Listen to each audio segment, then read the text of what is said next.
2, 3. Those for syncing the camera. We don't have one of those action things. Yeah, it's like.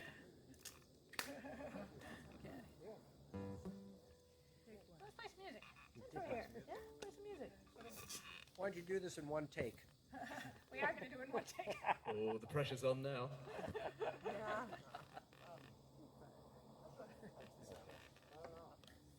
I was sitting down when I played. It doesn't matter. That's good. Okay. Take it away, Ray.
Welcome to the second Panton pandemic pop-up party.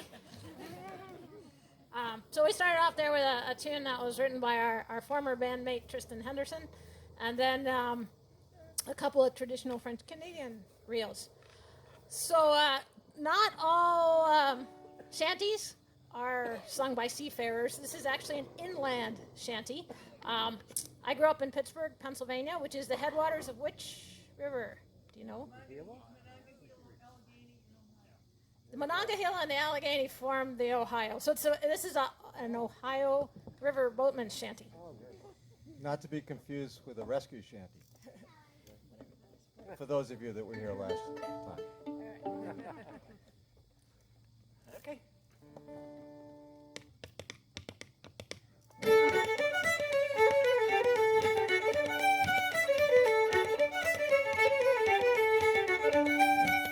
Whiskey's in the jug, boys. Wheat is in the sack. Gonna trade them down to Shawneetown and bring the rock salt back. And it's hard on the beach, George. Move too slow. Way down Shawneetown on the Ohio.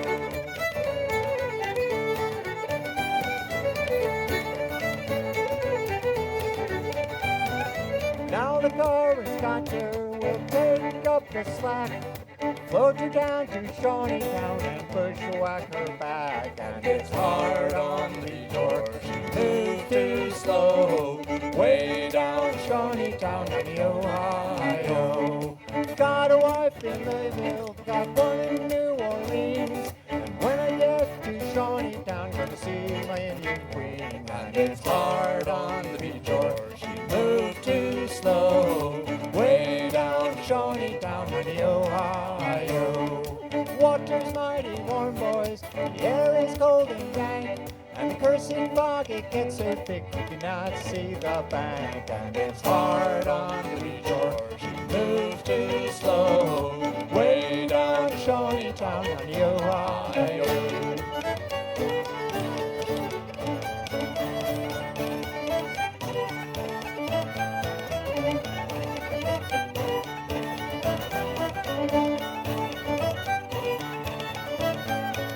Sun rose up, but we float down, way down the Ohio to Shawneetown. And it's hard on the beach, or she moves too slow, way down Shawneetown on the Ohio.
She moves too slow, way down to Shawneetown on the Ohio.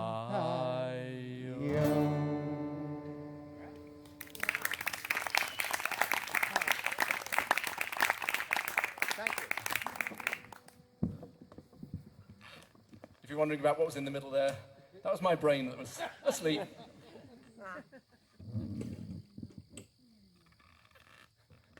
When a tune has too many parts, it's hard to keep them in order. Okay, here's a set of jigs, 3 jigs that I wrote on this piece of plumbing, which is a low whistle, just like a penny whistle, but bigger. More expensive. More expensive. Costs more than a penny these days.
It's easier when there's 3 tunes in a row. There's no thinking. Okay, we're going to do, we originally thought to do this later in the year. We were thinking that there might be a more suiting backdrop for this song. It's a song that was penned by Robert Tannehill back in the mid-19th century, and it was popularized by Doogie McLean of the Tannehill Weavers. So I'm trying to carry on the popularization. It's a story about the Scots' idea of courting and what the weather should be like, I suppose. I don't know. It's a very dark and stormy night, and It's better for sneaking around. it is good for sneaking around. And so the suitor was sneaking around the castle doors and trying to dodge the old man. And seems things turn out okay. You can be the judge of that. Okay, got that. And we're in tune. And it's called Are You Sleeping, Maggie?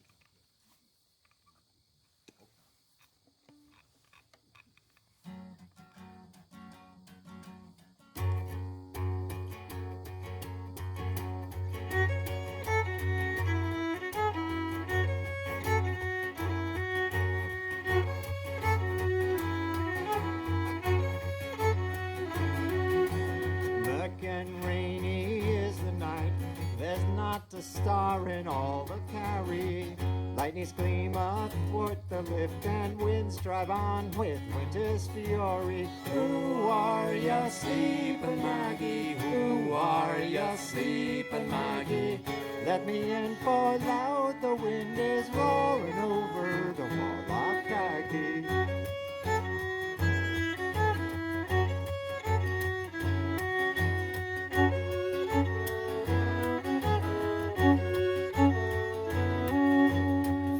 Sighs the birch tree bank, the rifted wood roars wild and dreary. Loud the iron gate is clank, and cry a hoolets makes me eerie. Who are ya sleeping, Maggie? Who are ya sleeping, Maggie? Let me in, for loud the wind is roaring over the wall of khaki.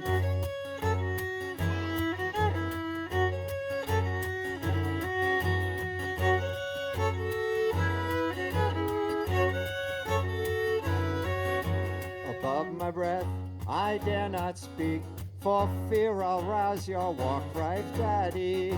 Coals a blast upon my cheek. Arise, arise, my bonny lady. Who are ya sleeping, Maggie? Who are ya sleeping, Maggie? Let me in, for loud the wind is roaring over the wall of craggy.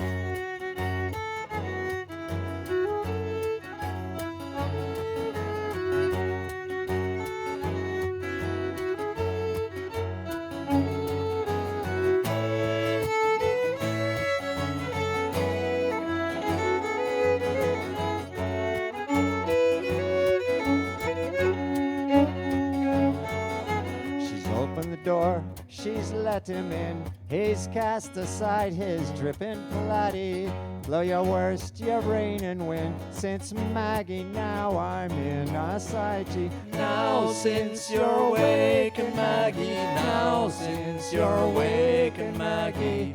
What care I for hoodlums cry, for birch tree banked or Warlock craggy?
Thank you. A little Jerry Holland tune at the end called Real for Carl, and if you're keeping score at home, it's in F sharp minor. Okay. Here's a song, the background research for which was done by Art Cohn of the, Director Emeritus of the Maritime Museum.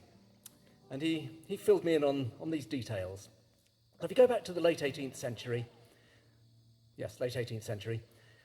in Ferrisburgh was born Joseph Barron Jr. Grew up to be quite a sailor, intimate knowledge of the lake, was destined to be captain of steamship Vermont, except the War of 1812 intervened, and he was recruited by Thomas MacDonough to be pilot on the flagship Saratoga. And in that role, he helped mastermind the decisive US naval victory over the British Royal Navy at the Battle of Plattsburgh, September 1814.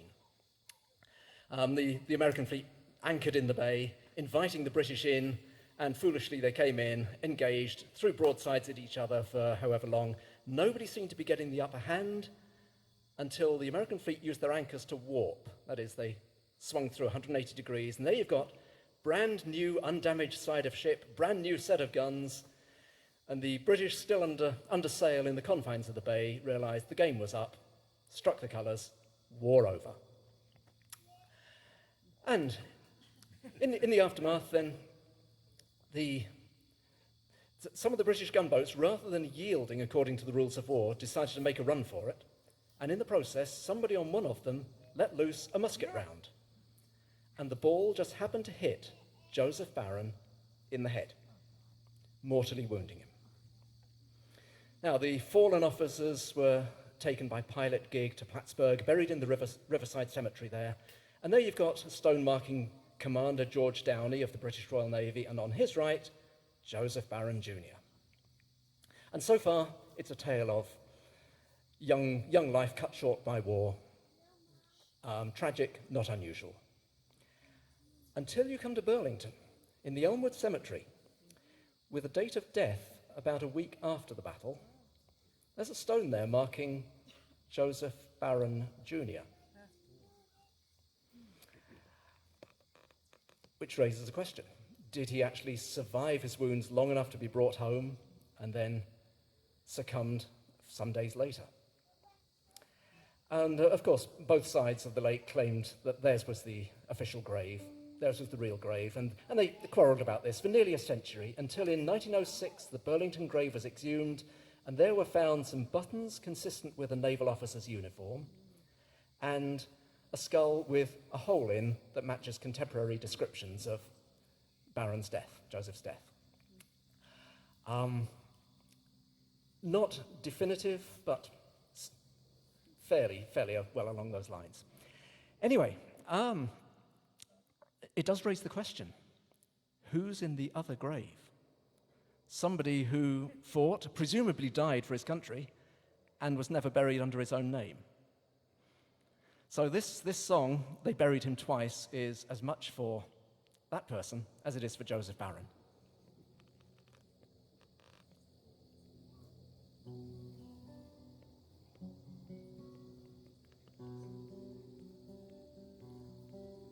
Every bay and every channel, every shoal and island shore, every curl of wind across the lake, a dozen years or more, lay charted in the memories of a sailor young and brave. Joseph Barron, son of Joseph, was his name.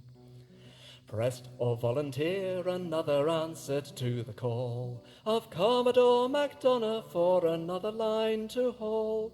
His name is lost in history, his deeds unsung for sure, and his memory dwells in darkness evermore. Did they bury him twice? They claim him east and west. Did they bury him twice when they laid him down to rest? But in Burlington or far across the lake in Plattsburgh town lies another in the shadow of renown, lies another in the shadow of renown. From Ferrisburgh, young Joseph came the British for to beat, as pilot of the flagship of the Commodore's new fleet.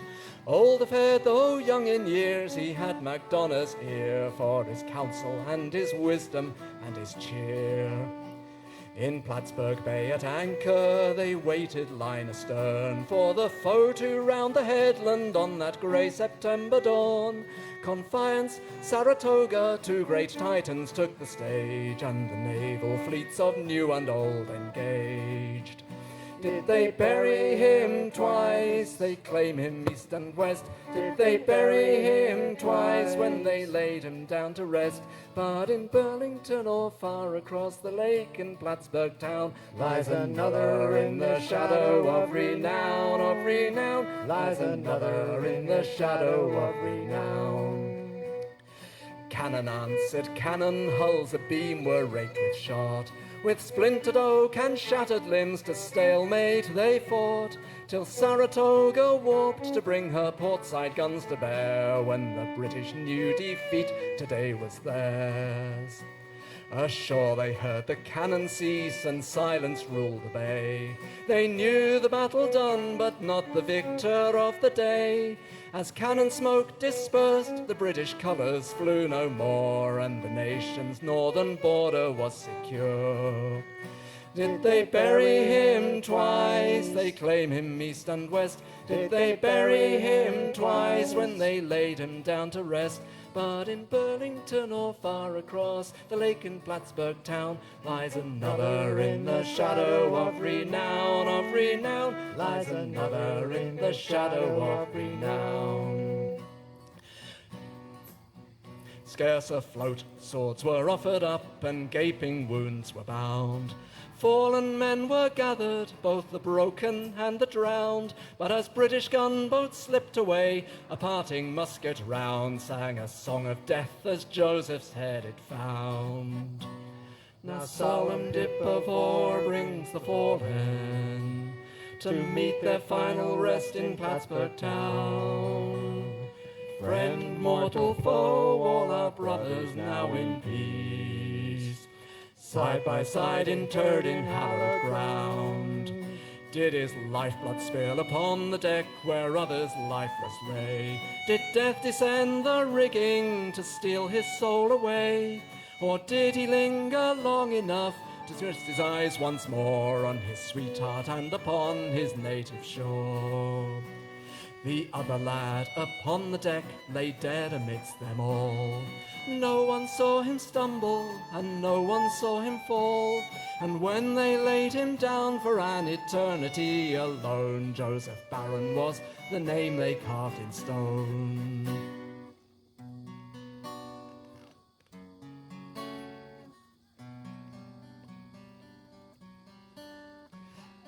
Decade followed decade, still they bickered o'er his bones. The sons and daughters of the war both claimed him for their own.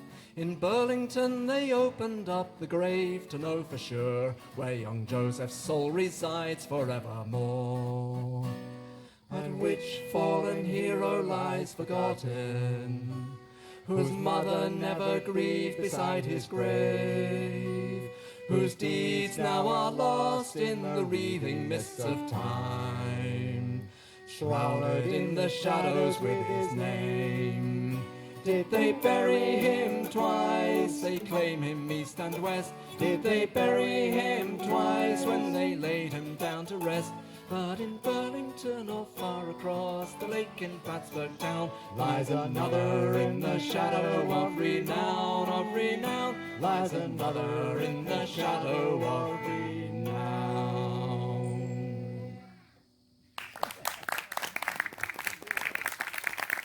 Thanks very much.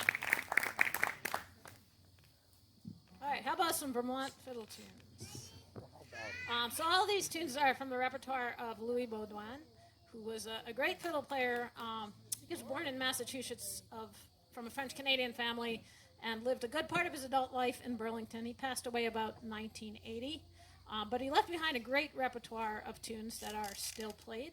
So we're going to give you a smattering of them. This is the Blackberry Quadrille, and the high A reel. He wasn't really descriptive in naming his tunes, and Reel de Quebec, and then Eddie's reel, which was written by a fellow Frenchman from Burlington, Mr. Eddie LaPlante.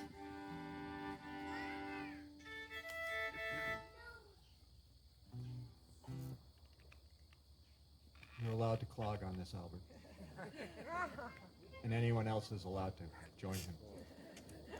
I'll bring my stepper tune next time. Brass works. I've seen it.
Some more tunes. So this is first one is an Irish reel called the Miller of Drogheda, which we slowed down to kind of more like a march. And then the second one is a tune by a great piano player from the Washington D.C. area called Dave Weisler, And the tune's called Slingshot. It may as well be called Whiplash.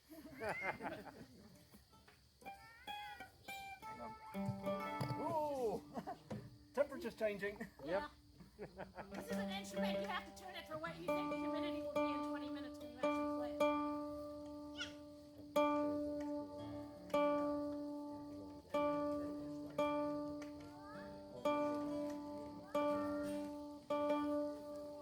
Just see the kids dancing back.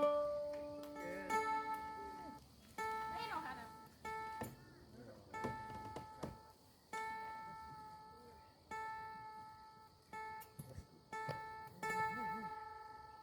Well, welcome back to those of you who were here last time. Wonderful to see you again. And to those new attendees, welcome to my backyard. Thank you for having us. You're certainly welcome. Okay, got there.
So if you follow this road about another mile or so, you'll hit the lake.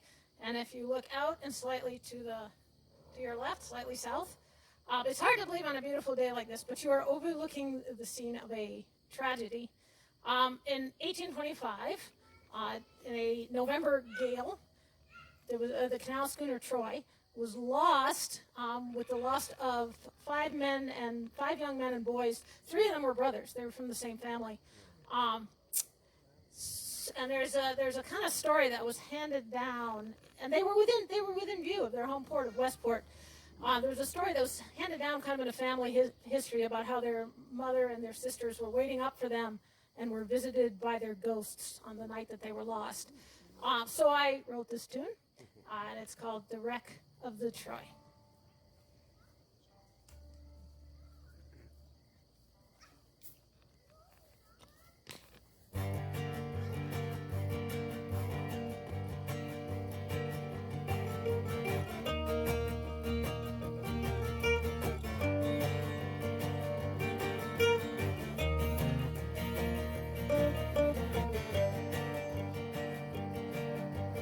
Morning sun warms up the docks at the rocky Westport beach. Adirondacks meet the lake, the water's sparkling fresh. But a mile out from Westport shore, the sun will never reach the cold, silent depths where the schooner Troy now rests. They work the barge canal all through summer into fall, delivering their loads of lumber, trade goods, coal and hay. With winter round the corner, it's a short and easy haul. Just one more run is sure to make her pay. Young Jake Halstead takes the helm. Under him, a crew of 4. His brother George does grown man's work, although he's still a boy. In Mariah, she loads up with Adirondack iron ore. The north toward home, they turn the schooner Troy. So hoist the sails, lads, stormy clouds are hanging low. The pull of home is strong now, though the sky is turning black. The wind is to the northeast, and the cold rain turns to snow. The Troy shortens sail as she fights for every tack. There's a house in Westport town where the fire is burning bright. Phoebe Halstead and her daughters are waiting for their boys. They keep an anxious vigil through the wee hours of the night. The gale mocks their prayers for the late returning Troy. Lost in private thoughts as the clock turns well past 2, when suddenly they hear the voices of dear George and Jake, laughing as they stomp the snow from off their frozen boots. Home safe at last from the wild and stormy lake. The women spring up joyfully, rushing out to their front hall, throwing wide the door to greet, but empty cold night air. The tragic tale told by untrodden fresh no more turns all the hope in their hearts to bleak despair. So close the Troy went down, while nearby their loved ones prayed. Still the lake holds close the souls of those whose lives she's claimed. They might well have been at sea for all the difference that it made. The ocean has its secrets, so does Lake Champlain.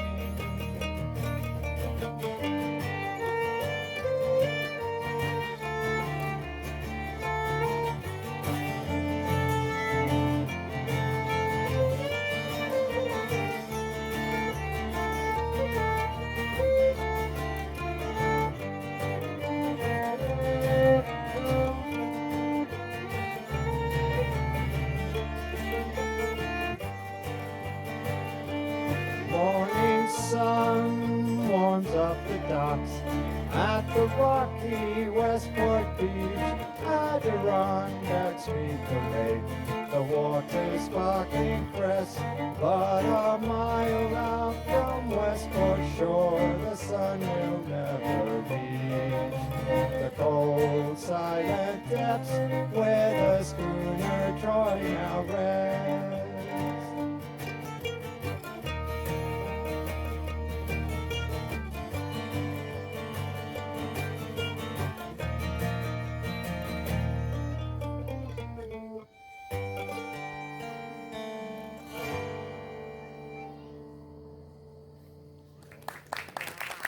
Thank you.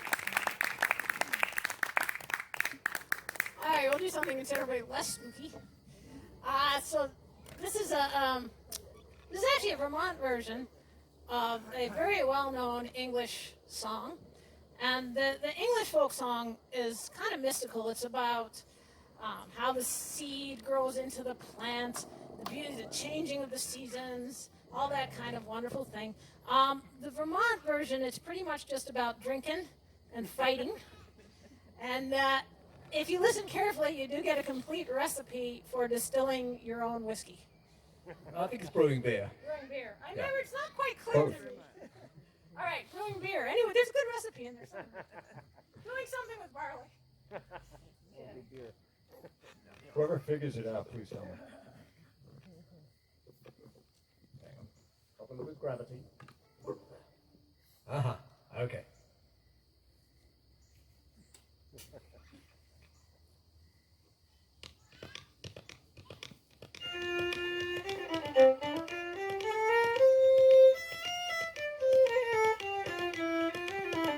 John Barleycorn was a hero born of noble enterprise, and if you could but taste his blood, it would make your courage rise. To the rat-nan-nan, daddy-and-dee, to the rat-nan-nan-na, do-a-do-a-da, John Barleycorn must die. As I went through the north country, I heard a merry greeting, A pleasant time full of joy, two noblemen were meeting.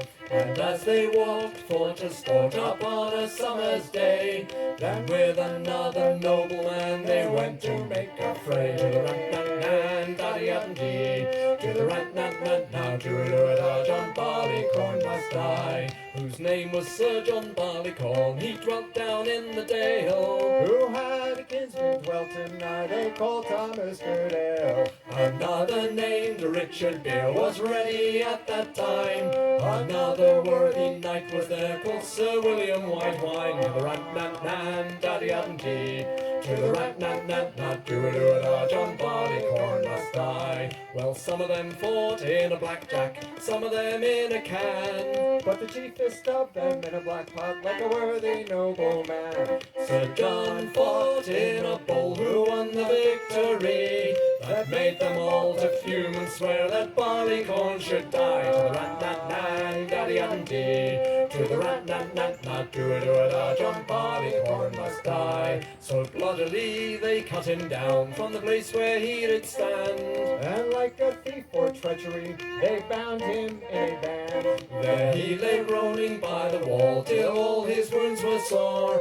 At length they took him up again and cast him on the floor. To the rat-nan-nan, daddy-and-dee, to the rat-nan-nan-na, do-a-do-a-da, John Barleycorn must die. Then spitefully they took him up and threw him on a kill. They burned him there with fire hot, and thus they wrought their will. And then they took him up again and served him worse than that. For with that scalding liquor store they drowned him in a vat. To the rat-nan-nan, daddy-and-dee, to the rat-nan-nan-na, do-a-do-a-da, John Barleycorn must die. And lying in this danger deep, for fear that he should quarrel, They took him straight out of the vat and tongued him in a barrel. and then they set a tap to him, and thus his death began.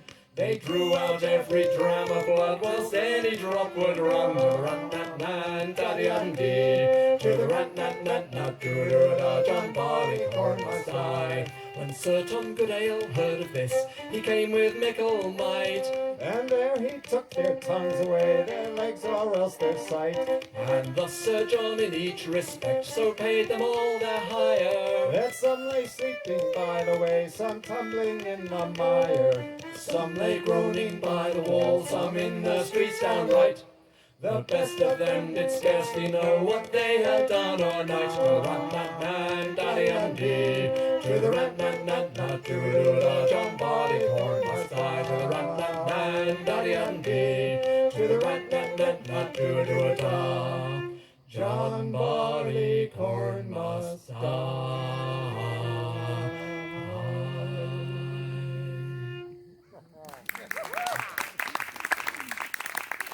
And that just about does it for my voice. For those who don't know, just a few days ago, Rick had effectively no voice, and what he did was down about an octave and a half. So that's quite a long way to claw back for today.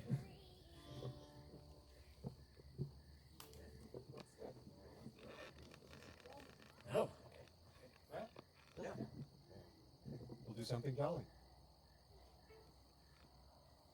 So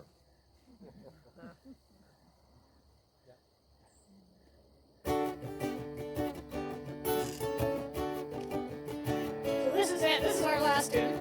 So I just want to say a big thank you for coming out and supporting live music in the way that we can do it. You know, so this has been a fun little improvisation. Finish off with 3 tunes by various members of the band. The first one was written by our original mandolin player, Brian Perkins. The second one was written by me, and the third one by Peter. If you enjoyed the concert, we do have a little tip jar. We gratefully accept your tips. We also do have some CDs for sale, so make sure to stop by and see that on your way out.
Thank you.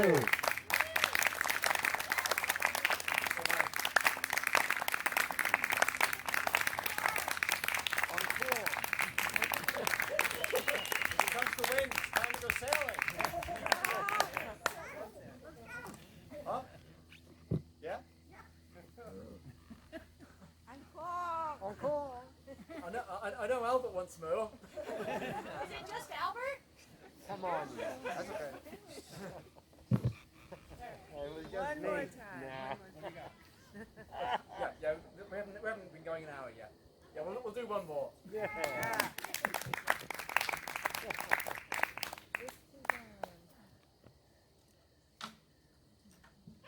So, two Irish tunes and one from Cape Breton.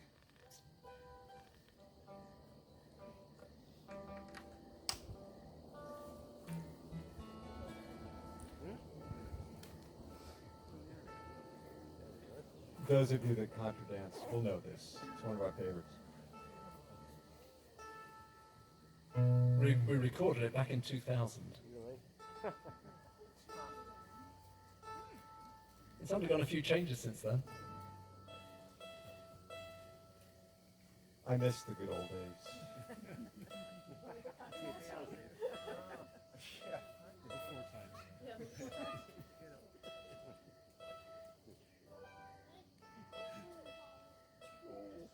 Oh, it's only rock and roll.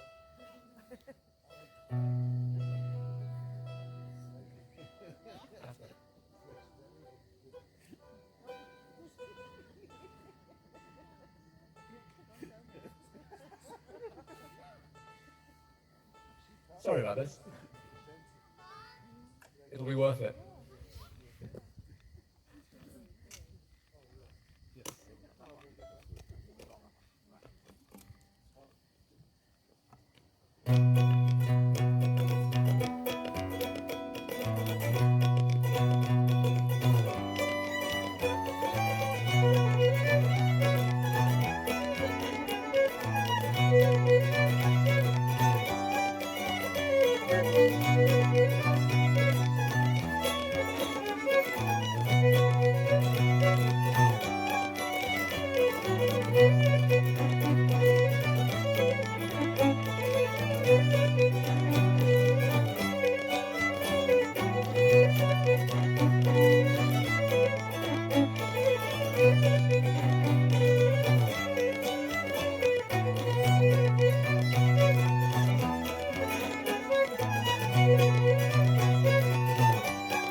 Thanks again.